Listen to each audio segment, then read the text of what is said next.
بسم الله الرحمن الرحيم. هل أتى على الإنسان حين من الدهر لم يكن شيئا مذكورا إنا خلقنا الإنسان من نطفة أمشاج نبتليه فجعلناه سميعا بصيرا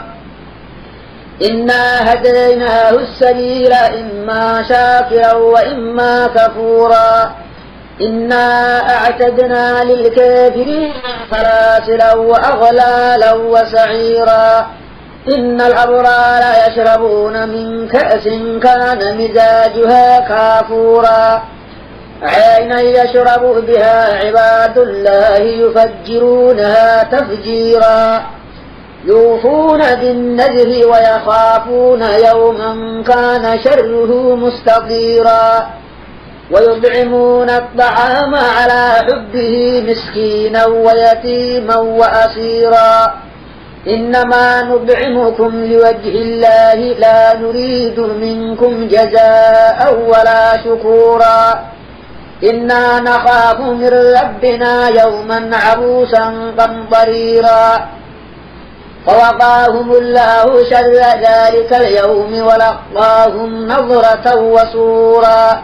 وجزاهم بما صبروا جنة وحريرا متكئين فيها على الأرائك لا يرون فيها شمسا ولا زمهريرا ودانية عليهم ظلالها وذللت قطوفها تذليلا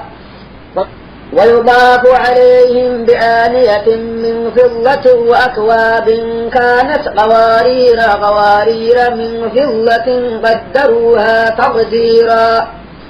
ويصغون فيها كأسا كان مزاجها زنجبيلا عينا فيها تسمى سلسبيلا ويطوف عليهم ولدان مخلدون إذا رأيتهم حسبتهم لؤلؤا منثورا وإذا رأيت ثم رأيت نعيما وملكا كبيرا عاليهم ثياب سندس خضر واستبرق وحلوا أساور من فضة وسقاهم ربهم شرابا طهورا إن هذا كان لكم جزاء وكان سعيكم مشكورا إنا نحن نزلنا عليك القرآن تنزيلا فاصبر بحكم ربك ولا تطع منهم آثما أو كفورا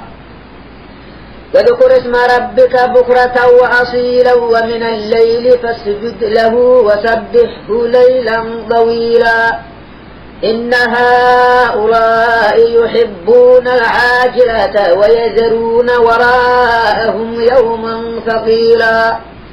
نحن خلقناهم وشددنا أسرهم وإذا شئنا بدلنا أمثالهم تبديلا إن هذه تذكرة فمن شاء اتخذ إلى ربه سبيلا